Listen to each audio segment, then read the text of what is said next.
ಬಸವರಾಜ್ ಯತ್ನಾಳ್.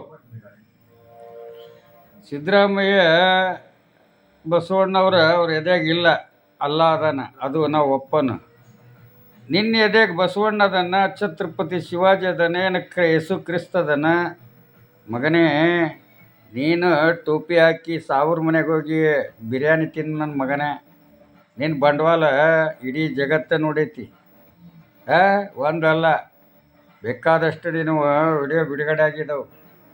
ಟೋಪಿ ಹಾಕ್ಕೊಂಡು ಕೈಯಾಗ ಕಡ್ಗ ಹಿಡ್ಕೊಂಡು ಜೈ ಟಿಪ್ಪು ಸುಲ್ತಾನ್ ಅಂದಿದ್ದು ಮರ್ತು ಬಿಟ್ಟಿಯ.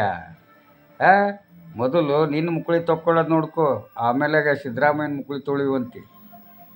ಅವನ ಎಡಗಾಲನ ಕೂದಲಕ್ಕೂ ಬೆಲೆ ಇಲ್ಲದಂಥ ವೇಸ್ಟ್ ನನ್ನ ಮಗ ನೀನು. ಹಿಂದೂ ಹುಲಿ ಅಂತ ಮನ್ಯಾಗೆ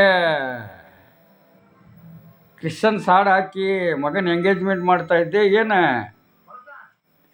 ಏನು ಮಾಡ್ತಾಯಿದ್ದಿ ನಿನ್ನ ಮನ್ಯಾಗೆ? ರಾಮ್ ಅಂತ ಛತ್ರಪತಿ ಶಿವಾಜಿ ಮಹಾರಾಜ ಸಂತೋಷ್ ಲಾಡ್ಗಂತಾರೆ, ನಿನ್ನಂತ ತಿರುಪೆ ನನ್ನ ಮಗನಿಗೆ ಅಂತಾರೆ ಛತ್ರಪತಿ ಶಿವಾಜಿ ಅಂತ.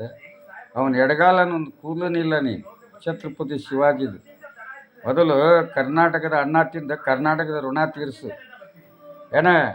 ಸಂಗೊಳ್ಳಿ ರಾಯಣ್ಣನ ಋಣ ತೀರಿಸು, ಮಧುಕರಿ ನಾಯಕನ ಋಣ ತೀರಿಸು, ಶಿವಪ್ಪ ನಾಯಕನ ಋಣ ತೀರಿಸು, ವೆಂಕಟಪ್ಪ ನಾಯಕನ ಋಣ ತೀರಿಸು, ಕಿತ್ತೂರಾಣಿ ಚೆನ್ನಮ್ಮನ ಋಣ ತೀರಿಸು, ಬೆಳವಡಿ ಮಲ್ಲಮ್ಮನ ಋಣ ತೀರಿಸು.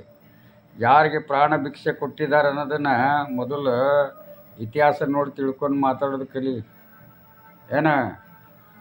ಬಾಯಿ ಐತಂತಂದು ಹರಗ್ ಬಾಯಲ್ಲಿ ಏನೇನೋ ಮಾತಾಡೋಕೆ ಹೋಗಬೇಡ. ನಿನಗೆ ಒಂದು ಮಾತು ಸಿದ್ದರಾಮಯ್ಯ ಅವರು ಕೇಳಿದ್ದಾರೆ ವಿಧಾನಸೌಧದಲ್ಲಿ, ಯತ್ನಾಳ್ ನಿನಗೆ ಟೋಪಿ ಹಾಕ್ದವ್ರು ಓಟ್ ಬೇಡ ಅಂತ ಕೇಳಿದಾಗ ಏನು ಹೇಳಿದಿ? ನನಗೆ ಇಸ್ಲಾಂ ಓಟ್ ಬೇಡ ಅವಶ್ಯಕತೆನೇ ಇಲ್ಲ ಅಂತ. ಹಂಗಾದ್ರೆ ನೀ ರಾಜಕೀಯ ಮಾಡ್ತೀಯ, ಪಕ್ಷ ಕಟ್ತೀಯ, BJP ಒಳಗಡೆ ಹೋಗಿ ರಾಜಕೀಯ ಮಾಡೋಕ್ಕಾಗತ್ತೆ? ಒಂದು ಧರ್ಮ ಒಂದು ಜಾತಿ ಇಲ್ಲ ಅಂದರೆ ನಿನಗೆ ಬೇಡ ಅಂದರೆ ನೀನು ಹೊರಗೆ ಹಾಕ್ತಾರೆ. ಹೇಳ, ನಿನಗೆ ಸಂವಿಧಾನ ಗೊತ್ತಿದ್ದಿದ್ರೆ ನೀ ಆ ಮಾತು ಹೇಳ್ತಿದ್ದಿಲ್ಲ. ಸಿದ್ದರಾಮಯ್ಯವರು ಅರ್ಥ ಮಾಡ್ಕೊಂಡು ನಿನಗೆ ಪ್ರಶ್ನೆ ಮಾಡಿದಾರ.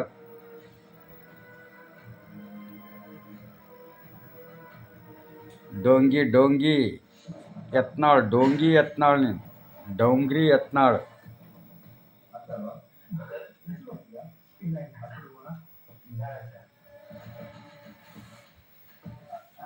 ಸಿಗ್ಲಿ ವರ್ಷ ಇದ್ರು ಇದ್ದಂಗೆ ಸತ್ರು ಇದ್ದಂಗೆ ಬಸವಣ್ಣ ಇದ್ದಂಗೆ. ಬಸವಣ್ಣವ್ರ ಹೆಸರು ತೆಗೆದ್ರೆ ನಿನ್ನ ನಾಲಿಗೆ ಸೀಳು ಹೋಗುತ್ತೆ.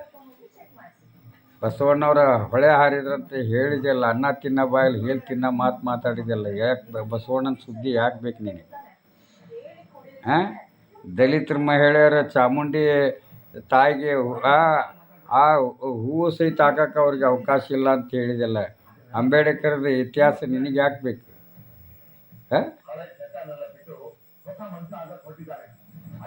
ಹುಚ್ಚು ನನ್ನ ಮಗನಿಗೆ ಬುದ್ಧಿ ಹೇಳಕ್ಕೆ ಹೋದ್ರೆ ನಾ ದೊಡ್ಡ ಸುಳೆ ಮಗ ಹಾಕ್ತೇನೆ.